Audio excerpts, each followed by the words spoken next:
Bon dia, bon dia, bon dia, bon dia. Què tal? Com anem? Benvinguts a una nova edició de Matena Cafo, el vostre matinal twitchero de referència. Déu meu, quines ínfoles, per favor. No sé si ara mateix algú diria que no. Diria que avui sóc el més matiner de tots. És que no m'estranya, són les 8 del matí. Home, Renzo Meloni, bon matena, bon dia. Aquí el Bifartes, com estàs? Tu també ets dels matinadors, ja tens el cafè a punt. Jo ja el tinc aquí, al meu costadet. But first cafè, primer ja cafecito. Bon dia, Jordi Vi, bona matena, aquí el Bifartes. Què tal, com estem? Senyor Jordi Pi, m'haurà de confirmar quelcom. Tenia pensat enviar una... Bé, digue-li anècdota, digue-li història de viejos per al Montcada de bifurcació relacionada amb els cinemes. I primera, no sé si arribo a temps. Segona, puc enviar un àudio a través del vostre Instagram? O sigui, us puc enviar un àudio a l'Instagram per explicar-vos el que us vull explicar. Bueno, no és que faci molta risa, però em fa gràcia explicar-ho. Bastard, anem bé. Perquè suposo que deveu haver gravat ahir, no? Bueno, otro dia serà. Un altre dia d'aquells ja enviarem un àudio quan el tema ho requereixi. Si me l'envies directament per Telegram, millor. Bueno... Tràfic d'influències. Bé, doncs, què tenim avui? Que som a dia 2 de març. 2 de març. La temperatura, el temps d'avui, com podeu veure si mireu per la finestra, és un cel bastant ennuvolat, amb una temperatura tirant a fresqueta, tot i que diuen els del temps que la possibilitat de pluja de moment és menor, és baixa, però que al cap de setmana podria arribar a ploure. Però, com ja sabeu, aquí hi ha una tradició que és que no comentem el temps d'aquí, a cap i a la fi, el temps d'aquí... Hombre, bon dia, Mabel Rodríguez. Què tal? El temps d'aquí el podeu veure cada matí, si mireu per la finestra. Nosaltres anirem directament a buscar el temps d'aquella zona del món que ens fa gràcia, que ens fa risa, que volem saber. I en aquest cas ens anem a Àustria. Jaume Piqué, bon dia, bon matí. Ens anem a Àustria, ens anem a la mítica ciutat de Fucking, o Fucking, com li vulgueu dir.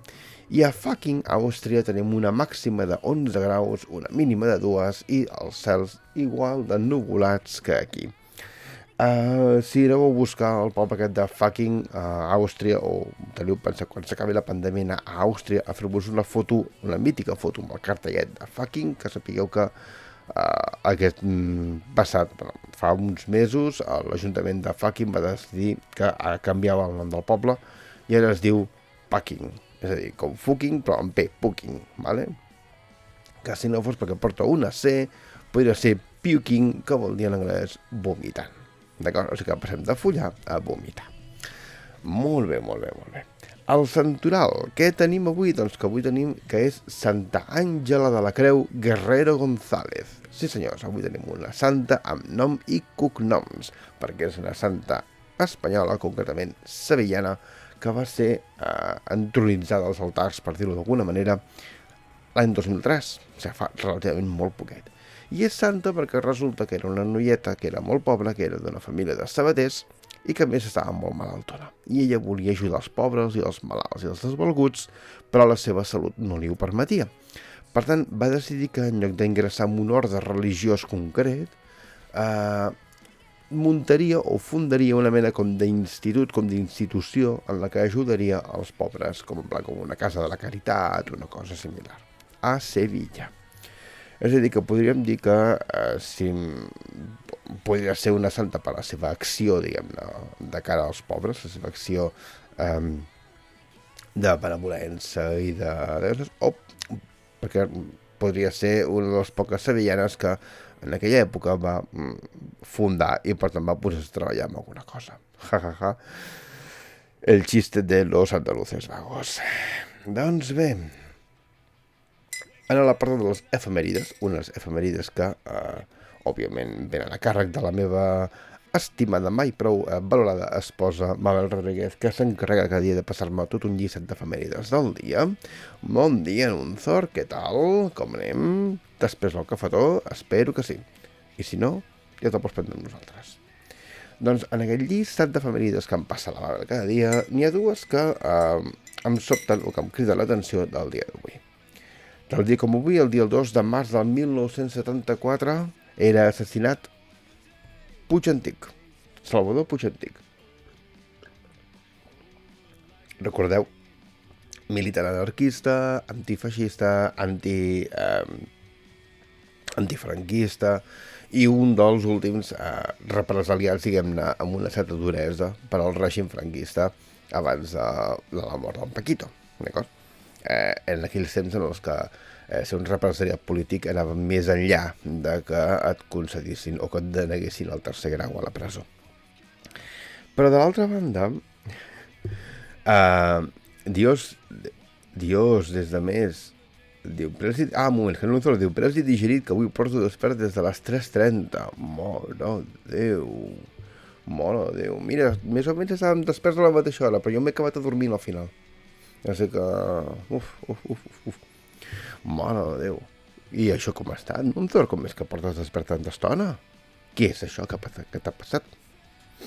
Doncs bé, a banda de l'anècdota de la mort de Salvador Puig Antic, del dia com avui de l'any 1974, també tal dia com avui, però 30 anys abans, l'any 1944, he somiat que demanava un moment de sou i jo no he pogut dormir més. Mare de Déu, senyor, quines coses de somiar. En lloc de somiar amb guarrades o amb cosetes així, no. Tu somies que vas al teu cap i demanes un augment de sou. I per això no pots... Què passa? Que no has pogut dormir dels nervis de la situació, de l'alegria perquè el cap te l'ha concedit. Explica una miqueta més, sisplau. Volem saber. Queremos saber. L'Enric sempre somia marranades, diu la Mabel Rodríguez. A veure, la Mabel Rodríguez sap això perquè són els somnis que li explico. Jo també somio altres coses, però no són tan divertides.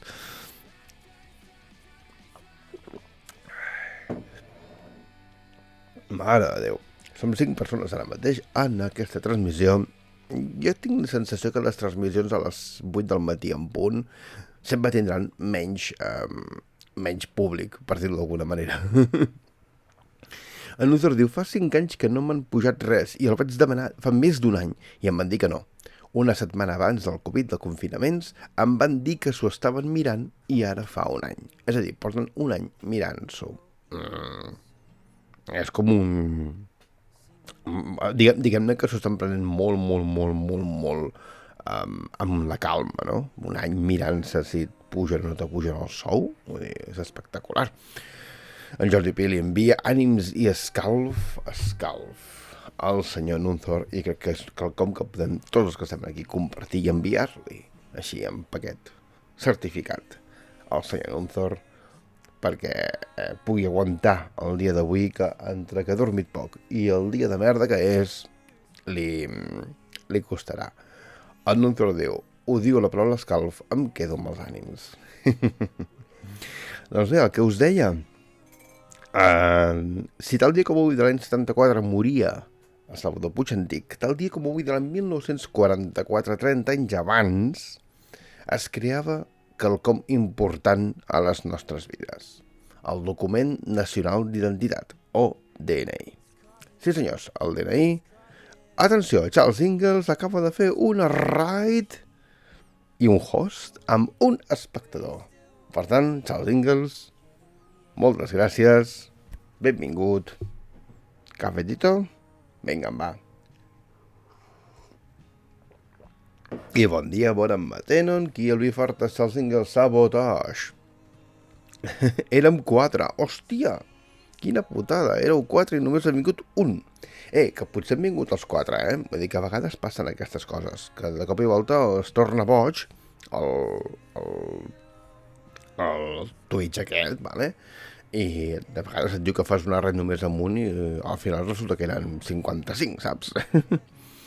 Diu, les dobles pestanyes, Nunzor. En Nunzor comenta que potser hi ha hagut un problema amb una doble pestanya del navegador. Jaume Piqué, bon dia, Charles, li diu. Esos cuernillos, aquest signe de la victòria que tenim aquí.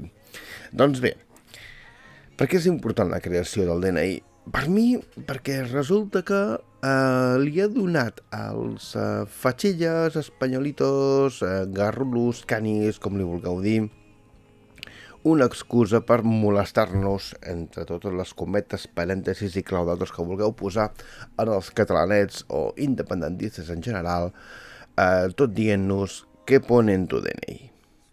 Intento imaginar-me què devien dir els quillolos, canis, xungueles de l'any 1930, els primers catalanistes independentistes que hi va haver a Catalunya, quan no hi havia DNIs, que els hi preguntaven què ponen tu cédula de habitabilitat, què ponen en tu partida de nacimiento, coses així, suposo que li devien dir, perquè si no, no ho entenc. El DNI és allò que molts de nosaltres recordem com allò que vam... la primera cosa oficial que ens fèiem, no? I que anàvem a la policia i que era com tot una experiència. A més, en el meu cas, jo recordo que era allò que anava a la comissaria de la policia a fer-me el DNI i el que recordo són els cartells dels presos, dels terroristes de l'ETA, els més buscats, no? I llavors sempre hi havia la Idoia no sé què i noms així com per mi com molt estranys, no? I sempre pensava, imagina't que vaig caminant pel carrer i em trobo alguna d'aquestes persones, no? Vull dir, pensant jo amb la meva idea de que, saps, que per un poble com Premià de 10.000 habitants podia passejar-hi terroristes de l'ETA com si fos sarauts, no? Una cosa així. Exacte, una mena de most wanted. Era això, perquè bàsicament reclamaven a la ciutadania que sí que tenien qualsevol tipus d'informació, si els havien vist pel carrer qualsevol cosa, que contactessin amb la policia el més aviat possible. I jo sempre ho trobava com fascinant, era en plan de uala, som un país de veritat, no? I tenim gent xunga, i tenim terroristes, i tenim una policia que es dedica a buscar-los i tal, saps? Que bo, el que és bo, Mabel, carinyo, és bo el que diu el Charles Ingalls de Most Wanted, és bo això que acabo d'explicar? La Idoia i l'Iñaki per premiar, sí, hombre, claro, por favor, és que ja m'ho estava imaginant. De fet, em fa pensar una altra cosa. Clar, jo sóc un nano dels 80, i als 80, els que sou més granadets, recordareu que al començament dels 80s la ETA era molt activa, però molt activa de pal de que potser mataven a 100 persones anualment, la majoria, òbviament, policies nacionals, militars i coses així. O empresaris molt espanyolistes que no pagaven allò de l'impost revolucionari i coses així.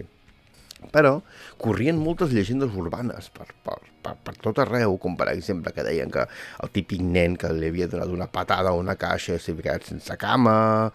Hombre, Ed Cavaller, bon dia, què tal? Bon matí, què tal? Tens el teu cafetito? Espero que sí. Després comentarem una cosa de la transmissió d'ahir de l'Ed Cavaller. Doncs el cas és que tots teníem aquelles anècdotes en les que un nen havia portat una cava per haver xutat una capsa i dins hi havia una bomba, o terroristes que ficaven bombes en els castells de sorra de la platja. Clar, els que tenien platja, òbviament, tiràvem d'això. Era com molt així, s'havia creat com tot un estat de paranoia que es barrejava amb aquells senyors que et venien droga a la porta de les escoles, que, vull dir, després, anys més tard, una de dos, o aquells senyors devia morir, o, bueno, jo vaig estar buscant-lo per moltes portes de les escoles a Premià i d'altres llocs durant la meva, diguem-ne, adulthood, adultezzo, vale? I no el trobava, és a dir, a mi em van enganyar, a mi em van perdre quelcom de la meva identitat, quan em vaig adonar que el senyor que venia a la droga a la porta del col·le no existia. Diu, compte amb els homes que donen cromos a les escoles que poden donar droga entre els cromos. Exacte. O calcomanies que te les posaves i et passava la droga a la pell. Compte a la platja que els drogadites enterren les xeringues amb la punxa cap amunt. Sí, i la cosa també va per aquí, amb el que vull enviar en Jordi Pi de bon matí per la Montcada, que espero que pugui entrar. Diu, ui, quina nuna n'he fet ara. A veure, el que vull comentar de l'Ed Cavaller és que l'Ed està en plena setmana de les pizzas, d'acord? En el seu canal, si no l'heu seguit, si no sabeu, si no comenceu a mirar, jo us poso això, sisplau, seguiu a l'Ed Cavaller. No sé per què no em surt aquí la seva foto, per favor. Però, vamos, feu una ullada al seu canal. Aquest senyor es dedica aquesta setmana a fer pizzas. I ell va fer una pizza amb una massa que trobo que és com molt entre original, divertida i, hòstia, i que per la gent, per exemple, vegana, és molt interessant. Que és una massa feta amb pastanaga ratllada i farina de cigrons. Va agafar unes pastanagues, ho va ratllar, farina de cigrons, ho va posar i va estar com 20 minuts ja nyigui, fins que va fer una massa prou compacta, ho va agafar, ho va estendre sobre una mena com de... no vull dir que és un paper, una mena com de tela, vale? Per forn, especial per forn, ho va fornejar durant, 20 minuts? Ed Cavaller, més o menys, uns 20 minuts. I ja tenia una massa cuita de pizza, que després li posaves sobre el tomàquet, les herbetes, el que calgués, i, això, 20 minuts. I el que fes falta, vale? I queda una pizza prou aparent amb una massa que és completament vegetal. D'acord? Ni farina, ni aigua, ni res. Vull dir, fet amb farina de cigrons i fet amb pastanaga ratllada. I espècies, moltes espècies. Vale? El cas és que jo m'ho he apuntat perquè jo crec que és quelcom que m'agradaria provar de fer un dia, ni que sigui per les amistats veganes que tinc pels puestos. I, per cert, una salutació, Sergi, si m'estàs veient. I farem m'agradaria provar de fer-ho, a veure què tal, a veure com ho sale. Què més tenim? Ui, mira, a veure que ho dic moltes coses més. 772, buon mateno, Enric viene d'aquí, el bifartas trebone, io mette dormema, set trebone. O sigui que estic bé, una miqueta dormidet. La Mabel diu, torno a fer que l'Enric li va flipar perquè m'ho va dir diverses vegades. Sí, és que a mi quan em flipen les coses s'acostumo a donar la turra a la gent que tinc al costat i com que només a la que tinc més al costat és a la Mabel, doncs pobreta, s'aguanta totes les torres meves. El Cavaller diu, guai, vull veure el resultat. Ja veurem. No, potser el penjo a l'Instagram. És que és molt d'Instagram aquest plat, vull dir, queda molt per l'Instagram. Bueno, nois, passen 2 minuts i mig d'un quart de 9 del matí i ha arribat el moment de comentar la notícia del dia. I és que per primer cop en Novita l'ha cagat i no té el Doraemon per treure-li les castanyes al foc. I m'estic referint a l'expresident Bartomeu, que com suposo que ja sabeu, ha estat detingut i portat a dependències judicials aquest matí per al cas Barçagate. I què és això del cas Barçagate? Us preguntareu vosaltres que no us interessa el futbol. Doncs el cas Barçagate no ve a ser cap altra cosa que allò que... com ho diria jo? Allò que fèiem els nanos de primària quan volíem molestar algú i no volíem que se sapigués. Nosaltres enviàvem anònims, el que el Barça ha fet ha sigut teixir una xarxa de comptes, entre cometes, falsos, val?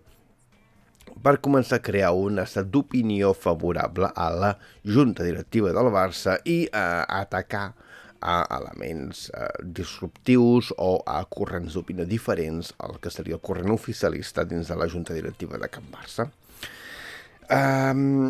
Que això no seria, entre cometes, més delictiu del que podria ser, doncs això, una coseta més de criatures, és a dir, el típic que poden fer les criatures d'avui en dia, que és crear perfils falsos per molestar el profe o algú, i jo què sé, o per aconseguir quelcom així més tonto.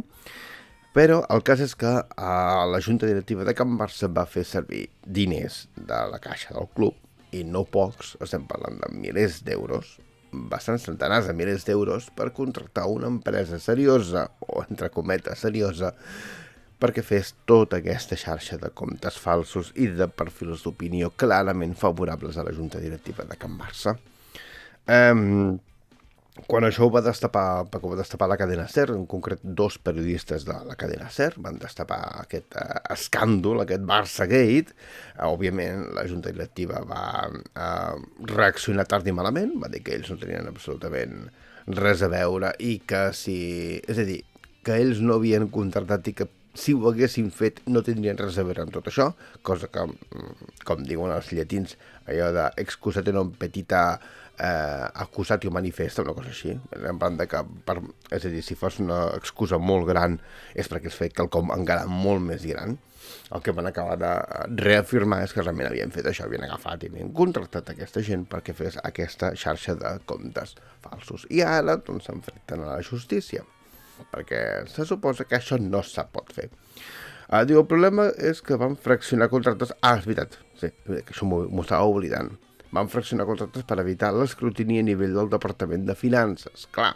Perquè tenim això de que, clar, òbviament, quan has de fer contractes per tamanys molt grans, has de fer concurs públic, etc, has de justificar-ho molt bé, però si ho fas amb coses petites, doncs no cal passar aquest escrutini en aquest concurs públic. Pot ser múltiples contractes molt petits que arriben al límit, que em sembla que són, corregiu-me si m'equivoco, em sembla que són 16.000 euros, més o menys. Enric Pineda Gate, nosaltres també volem el xec. Doncs sí. El cas és que va fer va ser això. Va ser una miqueta com el que va fer, o que se suposa que va fer la Laura Borràs, també estava acusada del mateix, de que en lloc de passar per el tema de les licitacions amb un contracte molt gran, de molta quantitat, el que va fer va ser fraccionar-ho en molts minicontractes que no arribaven al límit i llavors no havien de passar cap mena de licitació i ho podia donar a qui li donés la santa gana. Bon dia, Carles Garcia, què tal? Com anem? Tens el cafetitó? Espero que t'estiguis prenent aquí amb nosaltres. Cosa que això em fa pensar en que jo no sé, a veure, a mi del futbol i de l'esport en general, a veure, sempre m'ho he mirat amb una certa distància. I el tema del futbol, tot i que m'agrada, i en Carles Garcia, que està aquí present, és testimoni, perquè m'agrada jugar a jocs de futbol, o m'agrada fer coses relacionades amb el futbol, no és que sigui jo un grandíssim aficionat. És a dir, no soc d'aquells que soc un gran aficionat a un equip de futbol, ni d'aquells que no dorm o no menja perquè resulta que el seu equip de la ciutat o el que més li agrada perd o guanya o vés a saber què fa. L'Unzer diu, però el cas de Laura Borràs juntaven diferents anys perquè assumís. Encara és una miqueta més retrocedet. El cas és que jo no he estat mai gran amant del futbol, de l'esport rei, que se'n diu. Però a mi aquest tipus de coses paral·leles al que seria el joc en si sempre m'han cridat l'atenció i m'han cridat molt l'atenció. Diu, a Can Barça tenen una comissió econòmica que ha de validar els contractes grans. Aquesta gent ho va fraccionar per no haver de passar per aquesta comissió. Amigo, i és aquí on tenim el delicte fiscal, no?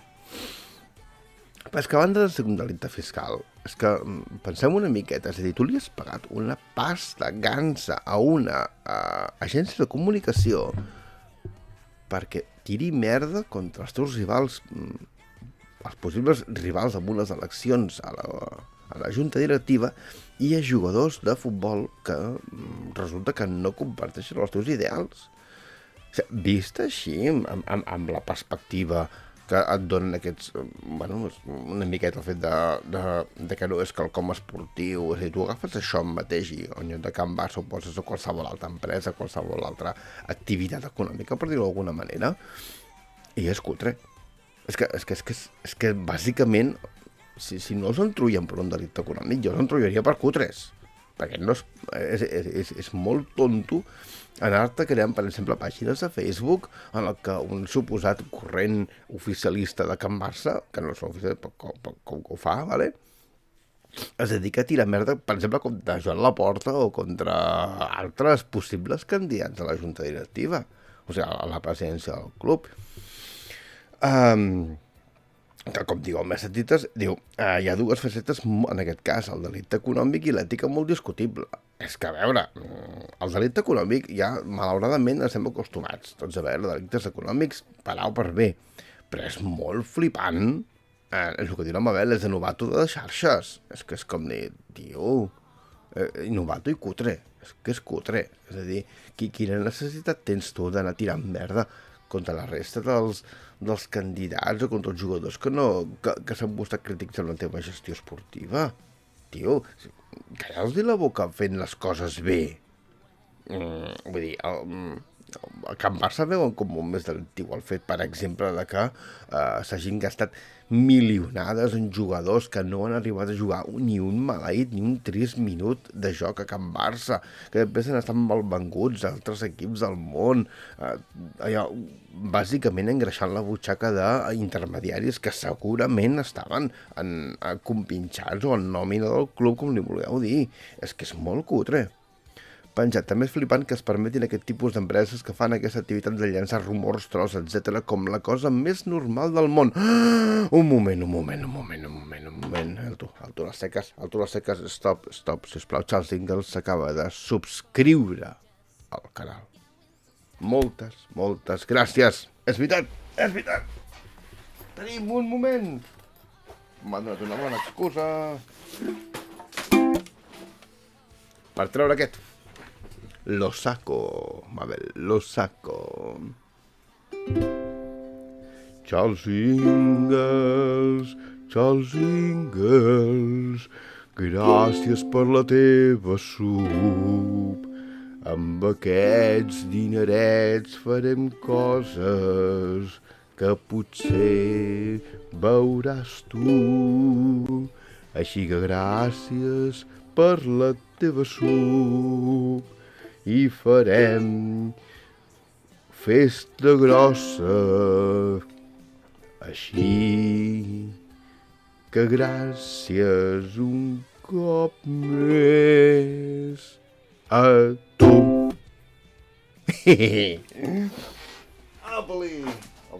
Avui m'ha sortit en plan així com melangiós i tot, Mare de Déu. Manel Pineda, sí senyor. Manel en precalvo. Gracias. Jodía. Ai. El cavaller diu, el futbol és el mirall de la política en el món de l'esport. Quan hi ha pasta pel mig, tot es podreix. Exacte. Ai, sí que fa Manel, sí. Sí, soc una amigueta. Un dia aquests hauria d'aprendre'm alguna cançó de Manel i fer així com el garrulo maluque. Però bueno, és el que hi ha. Bé, ens acostem inexorablement al punt horari de 9:15 del matí. A 9:15 hauré de penjar, òbviament, perquè he d'agafar el cotxe Tito cap a l'Autònoma, en aquell lloc on hi ha aquell brot de coronavirus, és a dir, la Vila Universitària. És molt curiós, jo treballo en un despatx que està just a sota de la Vila Universitària, i cada dia allà em passejo amb tota aquella panda de gent que estan tots teòricament infectadets. Diu, en general, la manera de fer del futbol és com es manega la nostra societat a tots els nivells. Una merda tot plegat, cavaller. I és bastant, per no dir molt, veritat. Això passa en equips grans i en els més petits. Interessos terribles, sempre, encara que hi hagi només 200 socis. Hòstia, m'agradaria saber si això... Clar, és que és molt fotut quan aquesta manera de fer tan de mafiosa, per dir-ho d'alguna manera, s'escampa també a clubs molt petitets que, hòstia, tampoc les quantitats de diners que maneguen, molts cops moguts per l'ambició de personajillos que creien-se presidents d'un equip de futbol. És com si de cop i volta fossin algú a la vida, no? I la veritat, no sé, potser haurien de tornar a aquells temps en els que els clubs de futbol bàsicament era l'excuseta que teníem alguns per anar el diumenge a sortir de casa, esvergir-se i poca cosa més. Ben trist, ben sentit, es diu un net cavaller. En Carles diu, i tant que s'escampa. El futbol cat en va ple de màfies. Mare de Déu. I tu deus saber bastant bé, no? En Carles Garcia segueix molt de prop el futbol, diguem-ne, semiprofessional i amateur a Catalunya, i segurament pot donar compte de moltes actituds i de moltes maneres de fer mig mafioses dins del futbol a Catalunya. Jo és que, pobre de mi, conec poc, i conec, per exemple, casos com podria ser el de Santa Coloma, el Celagrama, o l'equip del meu poble, el Premià, que sí que tenia va tenir un parell de presidents que miraven més que res els seus interessos econòmics que no pas una altra cosa, no? Però desconec poc, diguem, la realitat del futbol català així més petit, llevat d'alguns noms mítics de camps de futbol o d'equips que em recorda les meves èpoques d'escoltar el Carrusel Catalunya. Els del Rico de Premià, exacte. El Premià va ser molts anys patrocinat per Rico i alguna cosa devia haver-hi allà. Companys, hem arribat al punt de 2:15 del matí i malauradament avui ho he de deixar aquí. Per tant, us animo a que en 2 minutets em digueu a qui li fem una raid. Perquè són 21 persones, no m'esperava que fossin tantes persones i crec que algú es mereix aquesta raid, no? Vam mirar a veure si algú dels que segueixo jo està ara mateix allò amatent. Això ho hauria de tenir una miqueta més preparat. Però Enric Bautista, bon dia i quasi que adeu. L'Enric i jo vam coincidir ahir en un canal amb un noi d'Arenys que de cop i volta es va trobar que sortia un Enric i entrava un altre. Em va fer molta risa, era com un... era com, hòsties! Doncs mira, no hi ha ningú que segueixi que ara mateix estigui fent una transmissió. A veure, anem a veure si en aquí... a veure si algun aquí... encara que no se segueixi, vull dir... És que no són hores, clar, òbviament, clar que no són hores. Mira, hi ha una noia, una tal Hakumai, que toca el piano. I està tocant el piano. I si li fem una red d'aquesta noia? Em sembla cookie. I té un piano blanc i molts de peluchitos. A les 9 comença en Jaume la baterització. És veritat, recordeu això, que a les 9 del matí en Jaume està allà, tiqui. Doncs mira, si us sembla, anem a la Hakumai, vale? A veure què tal, i li fem un susto. I podem fer allò que quan entrem tots li diem alguna cosa. Per exemple, no sé, què li diem? Mira, saluton, no, li podem dir saluton. Hola, en esperanto, què us sembla? Vinga. Pues anem aquí i anem a Hakumai. És que té 561 persones. Segurament, bueno, no sabem gaire, però bueno, mira. Fins demà, amb sort, Xenxo 401. Gràcies per haver-te passat i gràcies per la salutació. Va, ens anem a veure la Hakumai amb una hora que comença en 10 segons. Família, moltes gràcies per tot, per ser-hi i per... gràcies per la sub, Charles Ingalls, i ens veiem. Apa, adéu!